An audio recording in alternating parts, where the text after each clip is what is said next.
So there's a little extra bonus here. Look. It's the cutest. I love that he's been in the background lately. Like he shows up. So we're entering a different let's see. We're entering a different, I guess, era um of these readings, and this is moving out of part 2. And so for me, what I'm going to be reflecting is that I am coming out of having done a like 7 hub process. And so now this is moving part 3, and I'm going to talk a little bit in before we start talking about what it means right now to bring the practice together. I'm going to talk a little bit more about how the book and the process enshrined in it, I guess, is organized and like how it works together, and a couple other topics that are related to what comes up with it. So this is about we're moving into this like practical area of actual like where we're talking, in the book is called, the transform everything, a practical and philosophical guide. So, and actually, it just reminded me that it was like even that subtitle had like we really worked on it because it's one of those things that it's just like because it was like a guidebook. At one point it was like a practical and philosophical user's guidebook. Uh, and even the transform everything where that exists. And if you are following along, even when I was writing the book, I was very aware that transform everything was not hyperbolic. And as I practice this myself, I experience the depth and expansive capacity that is opened and made available through practicing this. And I mean practicing this. So there's definitely like watching something from a distance, and even if like watching these videos is something where it's just kind of like fun to do, this actual in earnest to partake in this practice, I would not recommend it for someone who does not feel stabilized. I would not recommend it for somebody who is like it doesn't work for people who are coming in, who are in like self-help, in the self-help sphere. It'll break you out of it. But the comfort of self-help, of like the self-help, is like a lot of what self-help does that I loved was the idea that it's like, hey, you can keep all this shit that isn't working, and just make this like one change, and it's gonna optimize everything. And that's great. Like that's a really, for as long, like I would really recommend to stay in that as long as you can. And this is, and that's part facetious, and it's part like, yeah, it's equal parts facetious. Because this is disruptive. And I just did it, and now I can say like I've kind of completed a full cycle, it like chronologically or organizationally, um, from start to finish, from the first to the seventh, and now we're going to bring it all together. And I wrote the book, and doing this completely altered my life in ways that I couldn't. Yeah, I'm actually not gonna talk about why. It's that's yeah, I'm not like that's not there yet for public consumption, but I wanna talk a little bit. So now we're gonna talk about what part 3 represents, and part 3 represents this practical application. And when we're talking about practical application, we're talking about a place where teaching typically starts to occur. And one of the things, I was thinking about this, where it's like 10 years ago when I was 10 years ago right now. Is it 10 years? It might be 9 years. But it's almost a decade since I was trained in India to be a yoga teacher. And I remember, like, we were all really like, those of us who are interested in being in and I don't even wouldn't even describe myself as wanting to be like a teacher, but being surrounded by folks who, like, we were all students. We were all students, and we're, like, learning to be teachers, and we weren't teachers. Like, we were all students, and the way to learn to study now is about being taught how to be a teacher instead of an emphasis on your own scholarship. And, this very interestingly, very parinama, which is that this notion that you always have to be, and it's actually like fueled by notions of like shame, that if you were to dedicate yourself to grow to your own growth, that's selfish and it's useless. But there's this idea that's like helping other people do it is somehow isn't selfish. And, so that's where the redemption, and that's where there can be a safe place to be, to like grow and learn.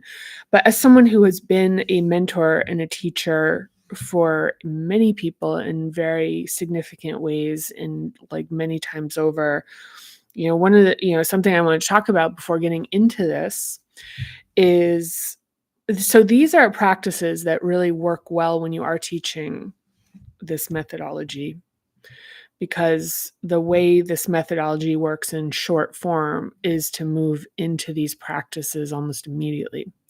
So when I'm teaching uh like beginners, one of the first things I'm doing is the tune in that will be the next section. I'm just going to like reference it here, to do the full embodied like soup to nuts practice, where we're accessing, or we're bringing our consciousness into all of the hubs.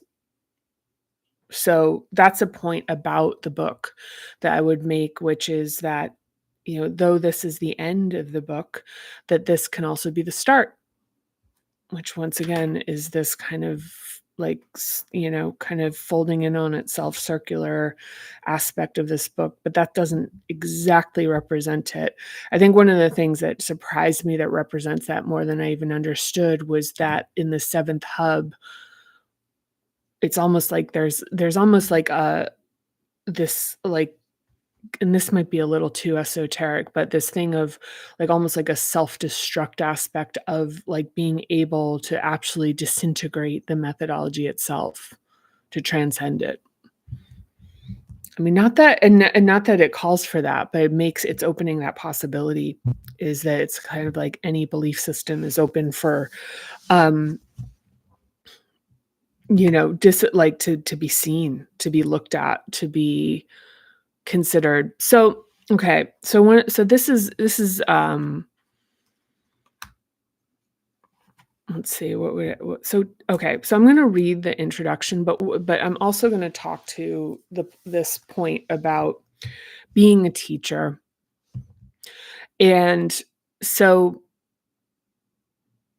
perhaps the placement, and explaining that the placement of like the teachable aspect of this, like truly in the sense of like you could like teach somebody a consolidated way to practice this, is at the end of the book, because by doing a cycle, I'm going to call it a cycle now, of the self-actualization, which is the bottom up to self-actualize, is clearing the way for teaching. And part of the difference between teaching and a student, as I see it, is it has to do with how much and to what extent, like your seniority and your ability to behave responsibly, with people who are relying on you for leadership, is how much you need from the student, like what you need from the student in return. So if it's like validation that you're, what you're talking about, that, if it's validation, that you're valuable, that you're powerful, you're smart. If it's adoration, appreciation. I mean, one of the things I think that's important to know about being a good mentor is that the gains is like someone gets a student, and I'm using student, these are just kind of words.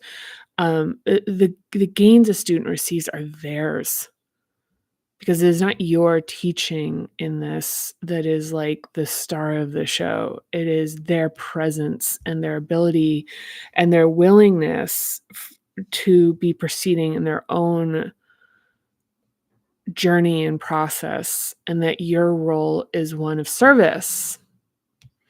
And part of the thing of service is that it's like, I think part of it is like that you dictate the terms in terms of what's a fair exchange for the service for you. And being conscious of that, being conscious of what that exchange represents and what it needs to be to not feel taken advantage of, and be conscious of it. Because if it is like, we go back into the ascension, if we're not self-aware, then that's where like resentment comes up. And resentment is like such a signifier of like an early journey, like part of the stage of being a teacher, is like having given so much and not being appreciated, right? As a teacher, where part like that part of an ascension as a teacher is understanding what you want in return.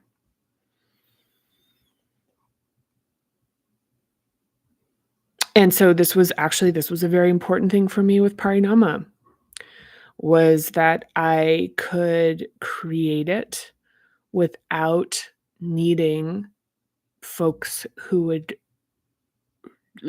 practitioners of it, to like pay my rent, to physically sustain me. Like, that was something that was really important for me. This is one of the things I think that becomes very, I mean, I'm just talking for myself. I'm not going to talk about this as like some kind of superior notion, but I'm just going to say that when you need someone to participate in your like course of action, in order for you to be able to handle first hub stability, it's compromised unless you're incredibly conscious about it. It's not always the case. There is a way to become more, like, to be able to contextualize and to ascend and to be able to be conscious of these things without, and clear, and like this is it's and very in Parinama, is that it's like to be self-contained enough that you can like really differentiate. And that's actually probably like, that feels like it's that like I'm not going to speak more to that. But the thing that I'm going to say is that being a teacher, the of any sort, any being a boss, being a mentor, being, highly revered, being this kind of thing, it is, if you're doing it well, people are ascending and evolving and transforming, and it's theirs. It's theirs. And if yours is full enough, if your own ascension, if your own transcendence is evolved enough, it doesn't matter. And if you've defined what the exchange is, that it works for you and is right for you, it's just not like, there's just no grist there. And the other thing is, if you're not ascended, I mean, one of the things that is inevitable is that people will project the level they're at on you. Happens to me all, like, consistently, because it's just the nature. It's just how things are. It's not big. It's not like, wow, it happened. It's like people will meet you at the level they're at, and they're going to assume you're at their level, because how can they make like how can they imagineer themselves into a higher level of consciousness than what they have? So people like give advice, share things with you. And if you are not actualized yourself, it's going to be aggravating. And you'll even see, I mean, like, look, I'm not saying like actualize isn't like a final state. It's like you can see the like if there's activation there. You can see if there's activation to someone giving you like, hey, do you want to here's some self-help book or something?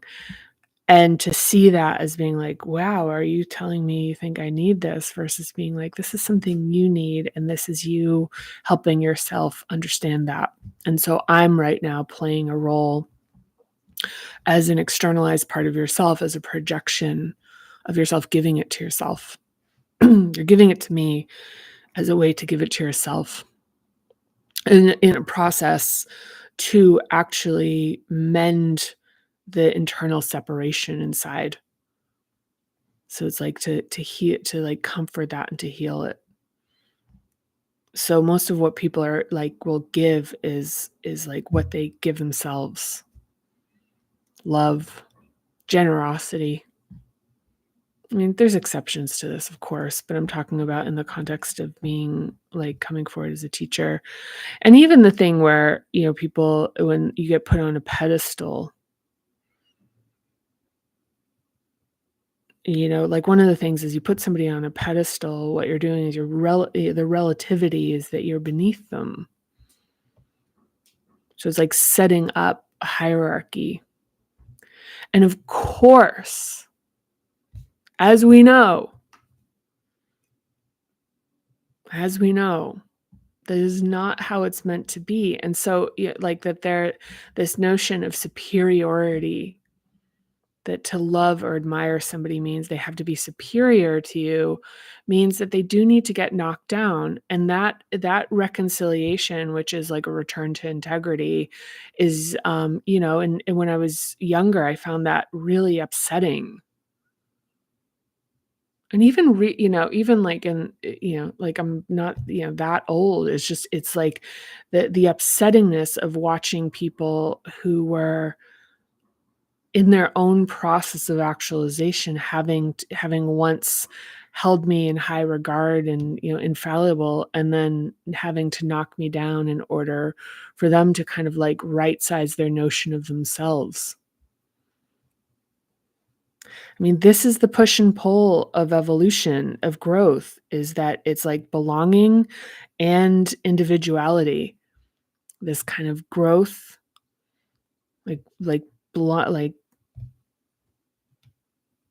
contraction, expansion kind of thing. I'm probably not explaining that very well. I don't know.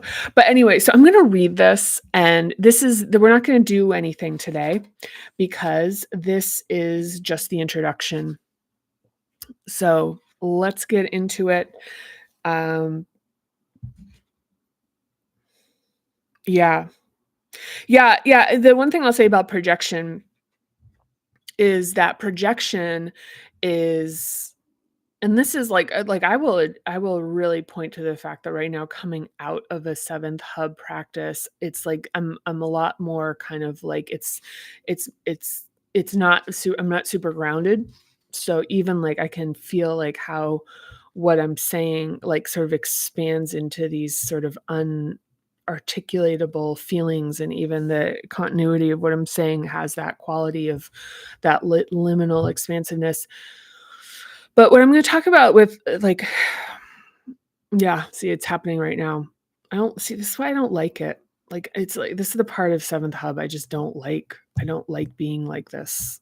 I already have this quality, so it's like to lean even more into being kind of more like the. It's like too much But I think one of the points of projection as it relates to an ascending pathway here is that projection, once there's this self-contained component of that comes out of this practice, which is like like the first hub where it's like trusting in yourself. You become really self-contained in your trust, self-contained in like your notion of what you want being what you want, and letting be having letting your emotions be contained within yourself and not just be like sort of watercolor bleed outs into everything that's around you.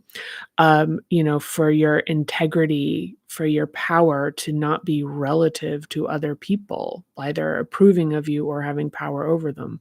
Your power is naturally emanating from you. That your love is not validated by somebody saying you're worthy. Your love is validated by the actual connection and the integral integrated eminence that your love is radiating from within you. You're not two halves needing to be a whole, that you're a whole. And that in your love of other people, you show up not having to, not necessarily not having to, because it feels like that feels like a little judgy, but just that like this kind of like a perfect love is, so-called perfect is like it's like an eminence from inside. It's not, like if I have this person, they're going to validate me. They look really good, so they're going to validate me. People, oh wow, they must know, there must be something about them if they have somebody that's that great, right? That happens in all sorts of ways, like the kind spouse, for the nihilistic or, masochistic style personality as like a kind spouse. And they're like, well, nobody that nice. Or somebody's really beautiful. It's like, oh, well, that must mean that they have got, and just this emptiness of what love is when it's like seeking to fill gaps, within ourselves. So this containedness, projection. So when other people are projecting on us, it's really offensive when we are not self-actualized. It's like offensive. It's like, you think I'm that? You don't like, um, it's like, is that what people think I am? It's like, that's what that person thinks you are. You know what you are. When you know what you are, you know what you are.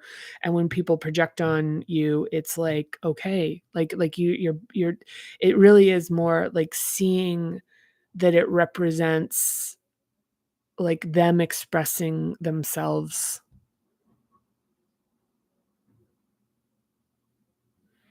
And if it is information that is about like like your behavior. Actually, one I think another nuance in that would be that it's hard to differentiate accountability for your behavior with projection. Like without being like having the containment and the self-actualization. It's hard to understand what that is, because it's like when somebody is like I'd say like behaving towards you, that you can feel like the integrity, the inner integrity is going to be able to take accountability when somebody's pointing out like, yeah, that's actually like fill in the blank. And it's like you can feel you can feel it.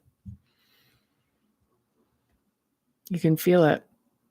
When you can feel it, it's hard because it's stronger. The feeling of accountability when somebody says, well, when you said that, this made me feel this way. Versus a projection, which is kind of somebody saying like, well, you're really blah, blah, blah, blah, blah. It's like, okay. Okay. But the other thing too is like, don't be hoping that when you become actualized, everybody's going to be like, yeah, I get it. It's like, that's another thing I think that's worth saying, like mentioning, is that like the external validation, it's like, it literally does not, as a thing where it's like, God, people are going to be able to see that I'm just alive. They're gonna, oh my gosh, wow, what a enlivened person by their divine nature, and their pleasure. The thing is, like, the people that are gonna be able to like really respond to it, actually, I'm not gonna get into it, that's a longer topic, But the point being that it's like the endless thing of like, well, when other people can see it, it's going to be great. It's like, it's just like catching that, continuing to catch that, continuing to catch. It's like, then I'll be validated. Then I'll be validated. Like it's got to be coming from inside the house. That analogy doesn't really like line up, but the point being that, that what we're really getting at here is this, it's kind of like people, I see it when I'm like watching um like videos and social media stuff where people will in the comments be like, how do you do that? How do you do this? I mean, this is one way to do this methodology. It's one way. It's like, how do you become confident? How do you become, you know, all these things, all these qualities? It's like this is how. So okay, so chapter 11. Chapter 11, we're in part 3. Very exciting. From the bottom up, actualize. So the chapter heading, I think it's the epigram. Um, it takes courage to grow up and become who you really are, and that was E. Cummings. It's another quote by E. Cummings in chapter 6, but it's embedded in it. It's about desire.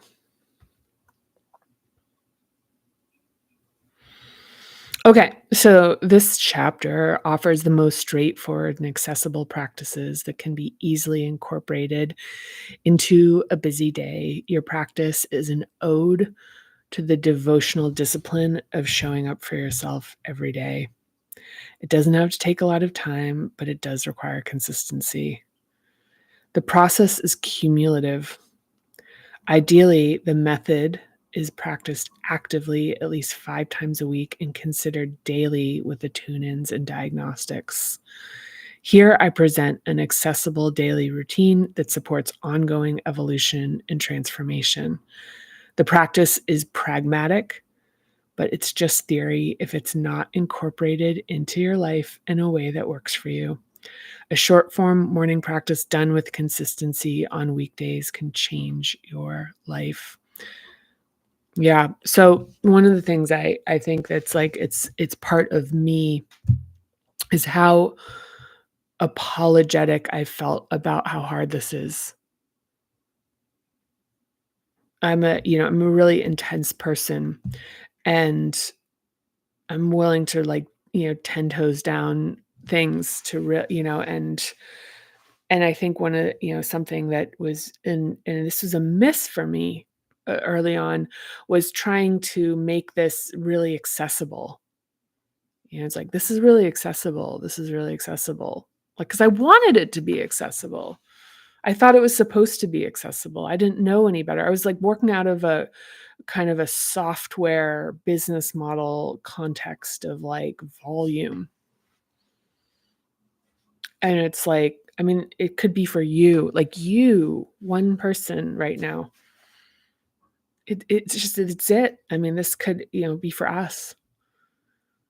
Could just be for me. I mean, this is like the fact that the requirement of this is devotion and requires this devotional aspect of continuing to show up for ourselves. Like, and again, once again, like with the comfort of self-help, it's like they're there. It's like, I'm gonna pick you up. I'm gonna kind of like soothe you. And I don't mean the shitty. It sounds shitty, but I mean like that kind of feeling like I'm feeling really overwhelmed and lost. And it's like, okay, this book is like making me feel really good. But it's like when you put the book down, it's like the sort of it wears off. I felt this a lot with Eckhart Tolle, where where I'd read that and I'd be like, like in it. I'd be like, how do I stay reading a book all the time? Like it was like, how do I stay like in this state? Because as soon as I wasn't reading the words, I was taken out of it.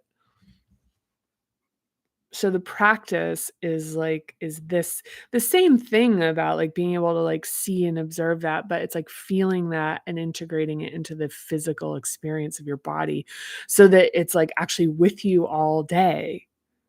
Like, so because it's like, if it's theoretical, if it's like theory and you're walking around thinking like, Eckhart Tolle says that, look at a flower, look at a flower. It's like, well, you're not looking at a flower all the time. Like, so you're like, you're in your office. And I remember I would say to my teacher, I'd be like, I'd be like, yeah, but like most of my day just sort of like blanks out. I don't know how to like, because I just like dip into the oblivion of like, of like hyper hard work. And so part of it is that it's just like, if I'd had tools to actually ground myself and just tune in, just periodically, it's like feel things, like tune, like we'll do the practices here, but even the tune in, which will be the next one, to do that, just like standing in line at Chipotle, just to do the tune in, when you're like just sitting at your desk at work, and just it's like that thing of being like catching yourself and bringing yourself back in, and then you kind of like drift out. But it's a physical thing that's actually like accessible at any point of a day for the most part. Like, and that's the important, like, it's just a really important thing here. So the evening discharge practice can be done as needed. And for folks working a 9 to 5 job, it works particularly well on Sunday through Thursday evenings, anytime after work or even before bed. To turbocharge transformation, add in a monthly or semi-monthly long form practice that incorporates the journal prompts at the end of this chapter. It can be tempting to just think about these prompts, but putting the words to paper is vital. There is a part of doing, it's the watching is like kind of a thing where it's like you're watching and it might be not there for you yet. Like the watch, like to be like, okay, the practice, bringing it into your physical experience of actually doing, is where it's inviting it in to actually begin to the process of transformation. So the physicality of it is just of so much importance. And so this is where this yoke of like what yoga is. And it's interesting because like here, what we're talking about is we're yoking more of yoga in into this, because with like vinyasa and yoga, it's like you have a breath and movement, but here we're actually yoking in the self-reflection, drawing the senses inward, concentration, like the practical, the philosophical, and the physicality of the somatic practice is like that. And then beginning to have a life where you have tools for regulation, nervous system regulation, contextualizing a situation so it doesn't become fully overwhelming. Even just little tools for being able to, I mean, back to nervous system regulation, but for like supporting emotional literacy. I mean, I'm kind of like using more terms there than I need to use.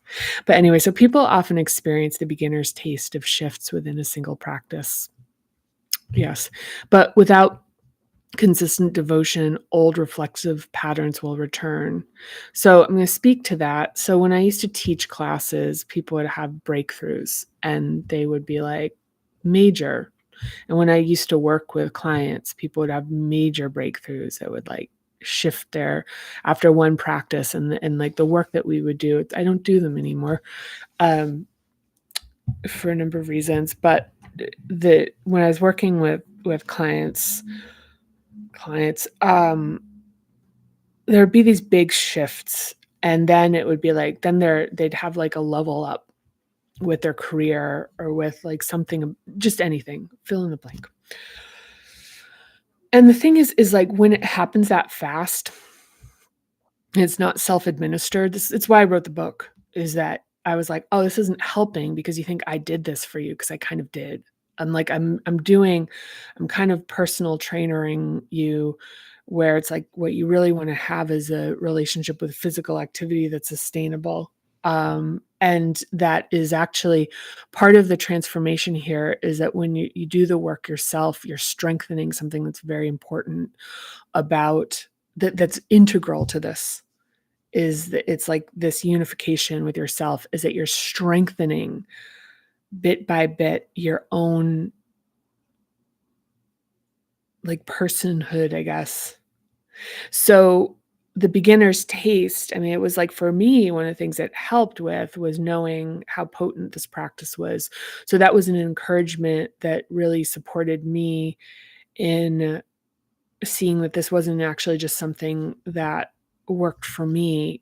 And, and I use this a lot in professional settings with folks, not calling it parinama, but just calling it like working for me. And, and me being your boss and mentor, that just seeing that happen. But the point of parinama was also that what I would be doing is I would be supporting somebody figuring out how to, like, their, like, physical behavior and their reactions to things at work and what was activating it and triggering it and how to transform that. And then it was, like, something that was, like, me as the administrator, it's like I had, I wanted to put it all together so that it was like, you have all of like, this isn't just me being, like, having all the power. It's like a transfer of power in a sense, so it's not like me knowing.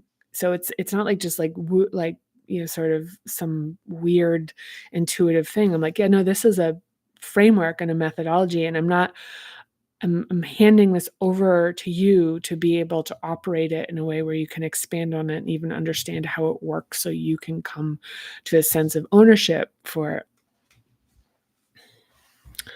Yeah.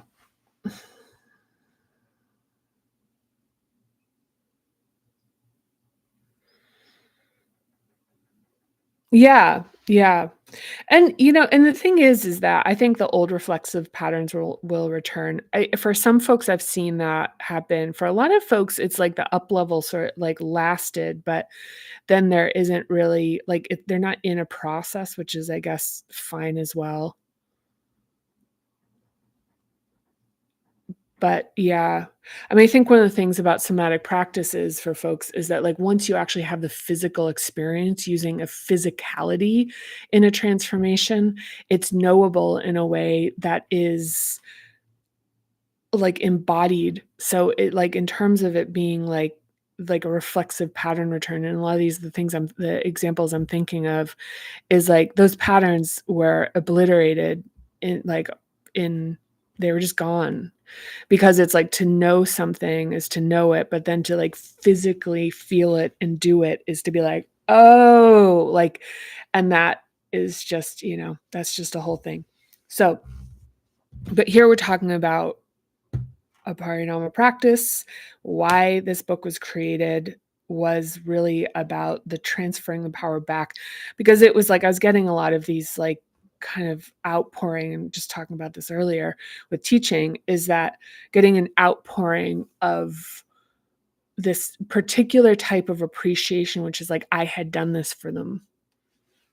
And it was just like I was like, it's not good for me. Like, I'm self-contained. And especially earlier for me, even 2 years ago, it was hard for me, actually even a year ago, to receive so much adoration. Like, when the book first came out, I was like, "Oh my gosh," I couldn't, it was actually, like, rocking my foundation, is that people, when folks are coming to me, like, highly emotional, having had breakthroughs, having had these experiences, people were like, very evocative, very evocative. This is very evocative to practice, very evocative to practice. And for me, that was extraordinarily challenging for my own capacity to figure out, like, how do I manage it? And it has a lot to do with, it influenced a lot about, like, how this year has played out in terms of my own development, and where I've like, really emphasized where I placed my own energy as a student of this practice. But, that thing that it's not really, this thing is like people, like, want fame, right? They're like they're craving some form of fame, and like, because it's like, oh, to have people adore you. But it's, I don't know, I don't get it. It's really, it's kind of like it doesn't it's a lot of energy to manage, and also it's theirs that should be that's like ideally directed in terms of like loving yourself for having done this for yourself, like having found this in yourself, having reacquainted yourself with these like aspects of your integrity and your authenticity, and like that celebration. But we're that one of the things, especially in an early on in this practice, is that it's like it's still that thing where it's like the validation is like make something real. And not that that goes away, but it's a different animal. It's like a heightening of enjoyment. It's like sharing is a heightening of enjoyment on top of the like full experience and the capacity to feel and experience something as like your own. And the sharing is this like kind of like emergent property. It's like, yeah, that. So yeah, it's not like really about isolation. So anyway, okay, the practices in this chapter are specifically chosen to be done from between 1 and 20 minutes almost anywhere, and they need to be done. Oh, look at that. Drawing a hard line there. Find a time that already has consistency and structure and add it into your routine after working out or before you shower, get ready for work in the morning. You can even do the tune in with children as you give them the prompts. Yeah. So the 9 practices that are in here. So there's a lot that's not in here. I'm going to be fully or like I'll just be honest. I really chose things that were accessible in a very particular way, and that could be like at least somewhat effectively communicated. And also there were things I chose not to put into the book. It's been interesting to read the book and see them not in there. That I actually do every day, that are just too where I'm like, this really isn't something that should be unsupervised. Like this is something like to begin this certain aspects of the practice that they're like a little too powerful. There's stuff in here that's already too like people have reached out to me like really like, okay, can you please explain to me what just happened?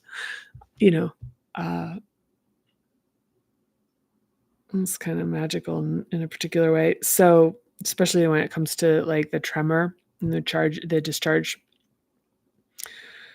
and it's like, and at this point, I like this is why I make myself available here, is that at this point, who else is going there's just it's not really widely known enough yet that people understand that it's like for somebody to like have like a tremor discharge, like and have like experience the release of that is like it's just it really, and this is something where it's like why I've kind of backed off with like sort of like the promotion of this and trying to like get a wider notion of it, has to do with like the way to support someone responsibly in this practice. Yeah. So these 9 practices, the 9 practices. So the first is the body mind tune in. It can be done almost anywhere in less than a minute. I actually did this a lot when I was writing the book. I don't do this as yeah, this is really good in the beginning of a practice, and I might start doing it a little bit more now that we're kind of crossed over to the part 3 now. I don't know, we'll see what comes up. I did this a lot when I was writing the book, uh, because I was running so much charge through my body with the intensity of this subject matter. So I would have and my own like so I was having this like simultaneous like my own transformation while I was processing a lot of this like content. So I would do this, and we'll talk about tomorrow like all the time. And I used to and even like for grounding, I used to like and I came to like have this very like homeostatic way of like knowing how to manage my nervous system, because I won't talk a lot about it, but some of the early stuff was like kind of just it was kind of shocking. No pun intended. Kind of shocking.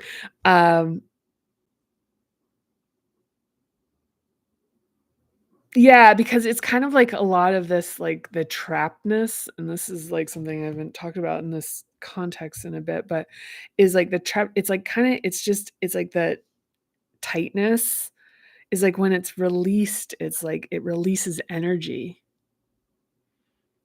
And also the actualization pathway. I mean, like it can be talked about as the Kundalini awakening.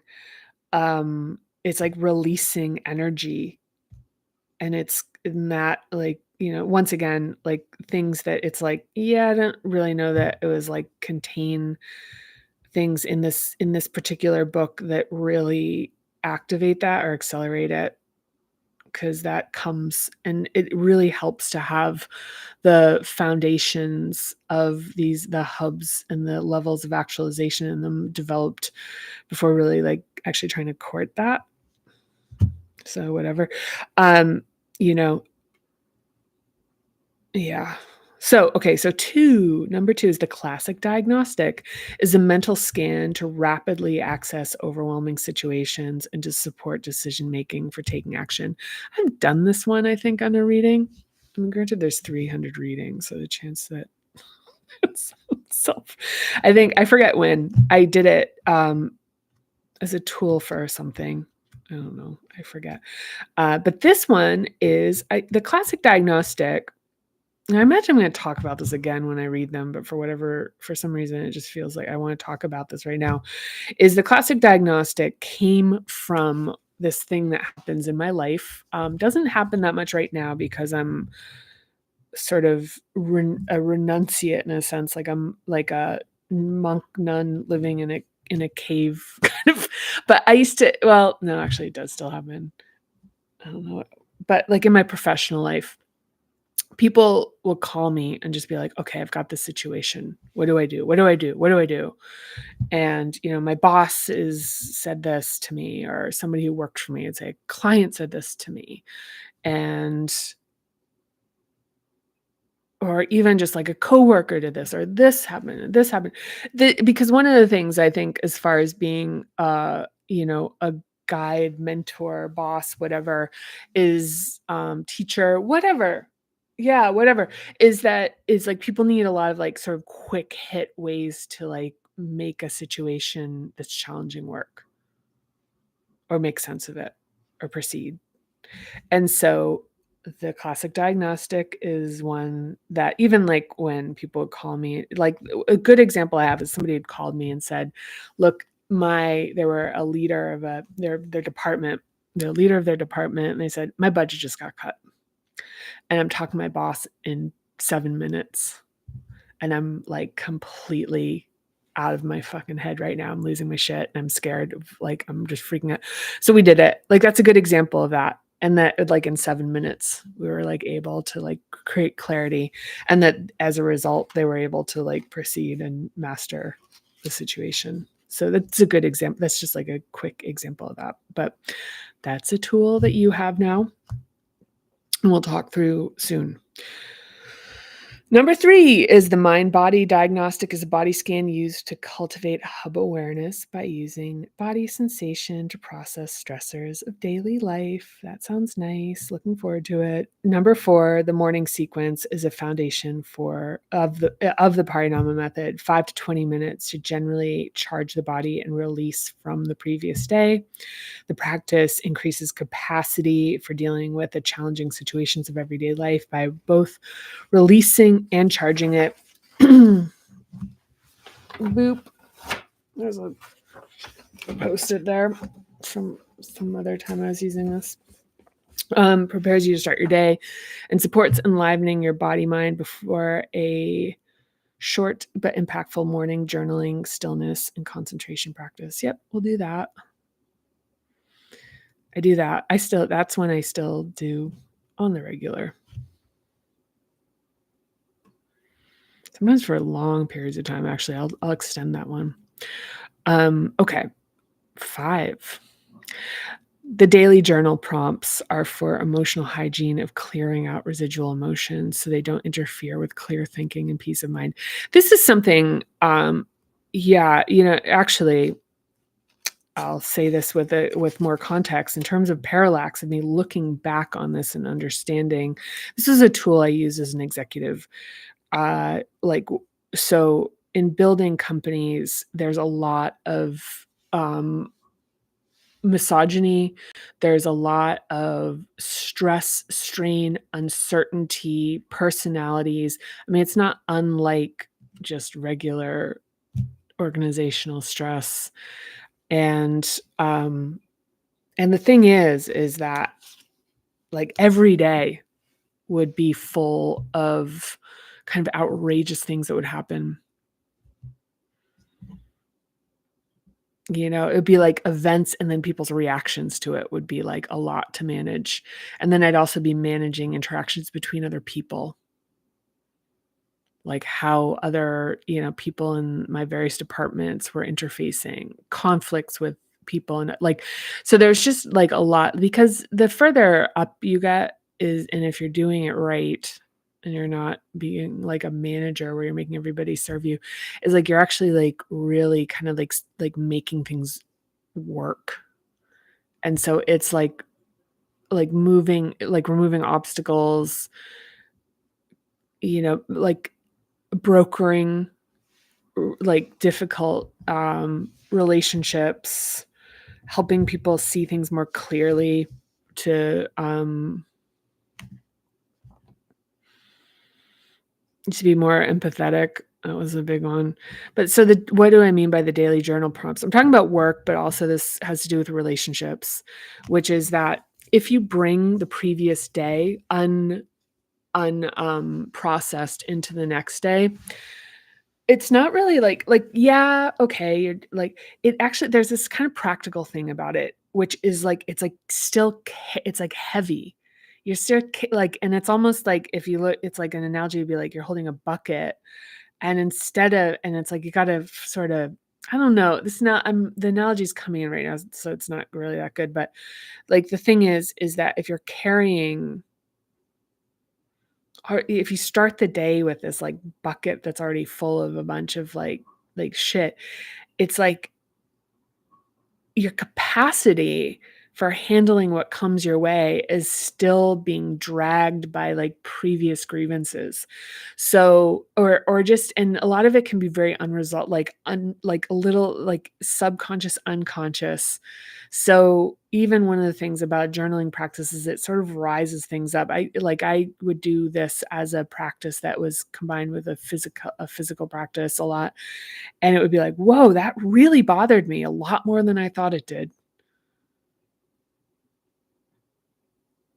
It would just be, it'd be like, here, I'm gonna I'm gonna like really focus on this. And then it would be like this really small thing relative to what I thought it was, would just keep arising. And so it would like be like, okay, we're gonna look at that, we're gonna process that out. And so this is one of this tool of emotional hygiene through like journaling and processing, really supported my ability to be a female executive in impossible situations. Like, and not that I'd recommend that, but there's just kind of a reality of like, even in short, like surviving things in a short term, or making things work in a short term, of like, okay, like how can I make this work? Like it's not always like quit, don't put up with anybody's shit. Like sometimes it's like you've got to put up with people's shit for a while. Like it's just, that there's a number of practical reasons, that, the list is probably endless, of being like, look, I've got to, so it's kind of like managing the unmanageableness of it is part of what an emotional hygiene, like a daily journaling practice, helps with. Yeah, and people don't like doing it. I'll tell you, I have like made cases for people about this, and they're just like, "Yeah, I'd kind of rather just," it's like, "Dude, I don't know how to fucking help you. I'm telling you how to do it." And if I'm not, and I'm not taking responsibility. it's like it I don't know, and people's frustration with me, like, or resentment rather about, my great fortune and things or whatever, that's arisen in my life. It's like, yeah, because I like, these are the tools I use, so it's like, I'm trying to tell you how to do what I it I'm trying to help you. And, it's like if and if it's kinda like there's a thing where it's like, "Look, this is unbearable." Oh, here it is. It's like, it's unbearable. So I've had people who have worked for me or work for me or whatever be like, "This is unbearable," and I'm like, "Here's some tools that you can use," and then they're like, they don't do them, and they're like, "Hey, by the way, this is unbearable." It's kinda like, at that point, it's like, "Okay, what about this being unbearable is really safe for you? What about this being unbearable is, like, validates some belief you have about how life is supposed to be? What about this being unbearable distracts you from something else that's harder for you to face? What about this being unbearable is part of you believing this is what you deserve? What about this being unbearable is something that to solve it is going to actually activate and create like some, it's going to release an adaptation that literally feels like it's still saving your life. Perfect adaptation example. Perfect adaptation example. So the evening sequence is a discharging practice that can be done at the end of the day to release tension. 7, the interruption assessment explores the human rights of each hub and their impact on the overall distribution and relative strength and weakness when looked at together. I think it really helps to do these things with like some like this companion mode of like the video, because I've read them now because there's some distance between when I first, like when I was writing the book, and I'm like, "Oh, sometimes I can see where this needs a little contextualization." So the overall hub patterns playing to your strengths is so that's an overview of the different distributions of hub development. Oh yeah, this really is an overview of this chapter. So, and then the ninth is the long form journal prompts are intended for monthly and semi-monthly practice. I'll enjoy doing this because I think I'm going to be able to like support this a little bit more even than what's in the book. The book's fine, but you know. So, the tools of the trade, a journal or something to write in or on. So, full disclosure, I do both. I write in a journal. I have a notes app in my phone. And I use one of the things, I'll open a Google Doc and I will write in the Google Doc and then erase it. Because as we'll talk about in the emotional hygiene practice, we're not creating a historic record of a situation. We're literally just like sort of barfing something up or like like pooping it out. It's like, so you're not like keeping the barf. Like it's literally just like, or the poop. Like it's just, yeah, it's like, it's a moving stuff out. And you're not, it's like even removing the self-consciousness of like an audience reading it and like, oh, that's not a great word choice, or that doesn't make sense. It's like, it doesn't matter. It's like, it's like, blah. So that's the thing. I use a Google Doc and then I just erase it. I don't need to, it's like, it's really important that I'm never going to read it again. Sometimes I keep it and then I'll find it later, I'll forget to erase it, and it's kind of like, oh, that's kind of interesting. But the thing is, and I'll admit, it's kind of interesting, and I'm like, oh wow, that really is something that I've sort of like moved past. But the point is if I'd known that a future me would read it, it would have interfered with the quality of the writing to begin with, or the quality, and not in terms of like it's like how good it was, but just like the ability to like really release. So, there's that. Okay, what are the tools? A block or rolled towel. Though the back of a chair or couch can work for the discharging practice, and a carpet or a non-slip floor surface. A yoga mat is not necessary, but can be good if you have one. Yeah, it's interesting. I have, like, a lot of yoga mats in my house, and I don't use them anymore. I just use the carpet. We'll go figure. It's interesting because back when I wrote this, I did use a yoga mat. But I actually like, one of the things I find is the less setup. So one of the things here, you'll see a block. I have about a million of these in my house because from when I used to teach the classes here, and the yoga mats from when I used to teach the classes here. I have this stuff out. I have, like, a block in, like, every room kinda thing, and so, I have everything I need, so it's just, like, it's literally it's so easy. Maybe I don't know if people agree with this or whatever, if it works for you, but that I can just kind of, like, just kind of, like, do a minute of practicing to just sort of be like, "Boop, boop, boop," that there's no, like, thing like, "Oh, I'm gonna have to grab that stuff and do this and that." I think one of the other things too is the belt, but I don't know, we'll deal with that when the time comes. Yeah, because when people used to take the class, there was, like, a follow-up communication of, like, where you can buy all the tools, and that was something too that I'd considered, which was doing something to, like, kind of merchandise, not even merchandise, just, like, have this is where you get this stuff, everything you need for the practice, but we'll do this piece by piece together. So, okay, that's it. That is it. That is it. The introduction. It's definitely great. I love it. I love this feeling already of being out of the seventh hub because I'm feeling a lot more practical.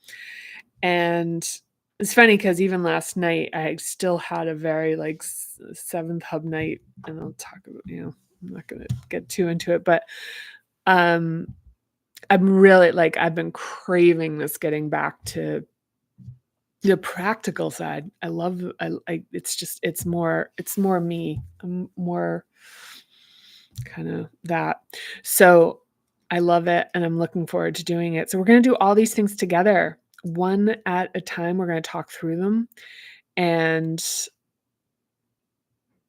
yeah, and we'll just see what happens, but here we are putting it all together, and then the thing that's really exciting is, to me, is that after this in chapter 12, we do the descending pathway where we're creating things and actually bringing them into reality. And this is something I've done, coming from things that I think it would be really interesting. I realize that it'd be really appealing to people that I've used this to make, generate, hundreds of millions of dollars of revenue, and then also like create a book and whatever, just build the exact life I want. I have everything I want. Everything I want. I mean, to actualize, to be able to, like travel everywhere in the world. I want to live in Bali, to live in India, to be rich, to have homes, to have whatever. I mean, this is like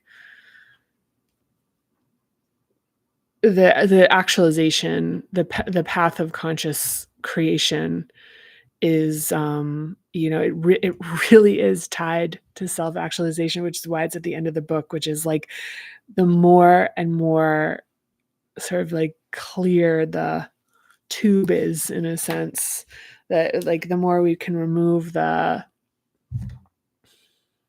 barnacles of adaptations to just, and even it's not even the adaptations, it's just that, so they're not making the noise, or they're not like removing our ability to be adaptable. So they're not creating confusion around like what our inner voice is saying, because it's like, I don't know if that's this chronic shame or if that's my inner voice. And even the capacity, expanding the capacity. Whee! Yay! I feel really good about being back here, or back like on terra firma. Yeah. Okay. So that's it. That's what we have to look forward to. Again, any comment I will respond to, at least for, in the meantime. And if you and for right now, if you don't have my if you don't have direct access to me, you can send me a direct message at the Parinama Method on Instagram. Where does this look? Where do you find it? What does it look like?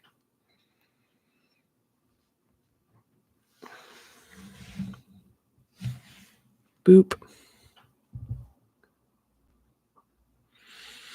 Yeah, it's just the Parinama Method on Instagram. And DM me. I respond most of the time. I mean, the thing is, a lot of stuff gets stuck in requests, so it's like it. Yeah, I try to check it as often as possible because it matters to me. I want to hear what you're thinking.